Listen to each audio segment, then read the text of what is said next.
English speaking ကိုတည်တံ့လေ့လာခြင်းနဲ့ learner stage အတွက်ပေါ့နော်ဆရာကြီးဒေါက်တာစိုးတန်းရဲ့စာအုပ်လေးတော့ညွှန်ပေးကြပါတယ်စာအုပ်လေးမှာဝါကြအကြောင်းရေး1100ပါပါတယ်ထူးခြားချက်နှစ်ခုထဲမှာပထမတစ်ခုကတခြားမြင်တွေ့နေကြ English speaking စာအုပ်တွေလို့မဟုတ်ဘဲနဲ့အင်္ဂလိပ်လို fluently ပြောချင်တဲ့သူတွေအတွက်တခါတရံခဲရခဲစစ်ဝက်ကြလေးတွေကိုအချက်ကြသုံးနိုင်အောင်စူးစီးပေးထားပါတယ်နောက်ထူးခြားချက်တစ်ခုကတော့ဒီဝါကြလေးတွေအတွက်အတန်ဖိုင် CD လေးထည့်ပေးထားတာပါ native speaker အတန်ဖိုင်လေးတွေအသုံးပြုထားတာဖြစ်လို့အတန်အတွက်မှန်မှန်နားထောင်လေ့ကျင့်ခြင်းသူတွေဆိုလို့ရှိရင်အထောက်အကူအများကြီးဖြစ်မှာပါ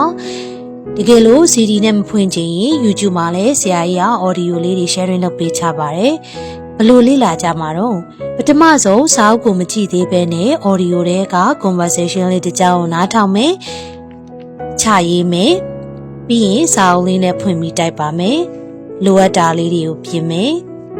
38ရက်လေ့လာသားတဲ့အခါမှာကိုယ့်ရဲ့ English speaking skill တွေအများကြီးတိုးတက်လာမှာပါစာအုပ်လေးကိုမြန်မာနိုင်ငံတနိုင်ငံလုံးသမကထိုင်းစင်ကာပူနိုင်ငံများကလည်းမှာယူနိုင်ပါပြီချင်းဝါလေးထဲမှာလည်းချပေးထားတယ်နော်အင်္ဂလိပ်စာသင်တန်းလေးတွေတက်မယ်ဆိုလို့ရှိရင်ဆီယာမရဲ့ chat box မှာ1-on-1 class လေးတွေကိုစရင်ပေးနိုင်ပါပြီကလေးလူကြီး